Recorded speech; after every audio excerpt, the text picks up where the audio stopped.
நேற்று 30 நவம்பர் அன்று நள்ளிரவு வாக்கில் ஆழ்ந்த காற்றழுத்த தாழ்வு மண்டலமாக தென்மேற்கு வங்கக்கடல் மற்றும் அதனை ஒட்டிய வடதமிழக புதுச்சேரி கடலோரப் பகுதிகளில் நிலவிய தித்வா மணிக்கு 10 கிலோமீட்டர் என்ற வேகத்தில் வடதிசையில் நகர்ந்து தற்போது சென்னைக்கு தெற்கு தென்கிழக்கே 90 கிலோமீட்டர் தொலைவிலும், புதுச்சேரிக்கு கிழக்கு தென்கிழக்கே 90 கிலோமீட்டர் தொலைவிலும், கடலூருக்கு வடக்கு வடகிழக்கே 110 கிலோமீட்டர் தொலைவிலும், காரைக்காலுக்கு வடகிழக்கே 180 கிலோமீட்டர் தொலைவிலும் நிலை கொண்டிருந்தது.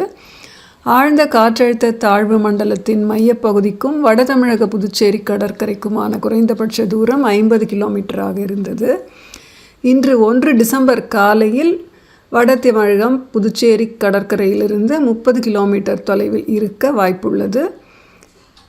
இன்று 1 டிசம்பர் நண்பகல் வாக்கில் வட தமிழகம் புதுச்சேரி கடலோர பகுதிகளுக்கு இணையாக வடதிசையில் நகர்ந்து காற்றழுத்த தாழ்வு மண்டலமாக வலுவிழக்க வாய்ப்புள்ளது. காரைக்காலிலும் சென்னையிலும் இருக்கும் டாப்ளர் வெதர் ரடார் மூலம் தொடர்ந்து இந்த ஆழ்ந்து காற்றழுத்த தாழ்வு மண்டலத்தின் நகர்வு கண்காணிக்கப்பட்டு வருகிறது.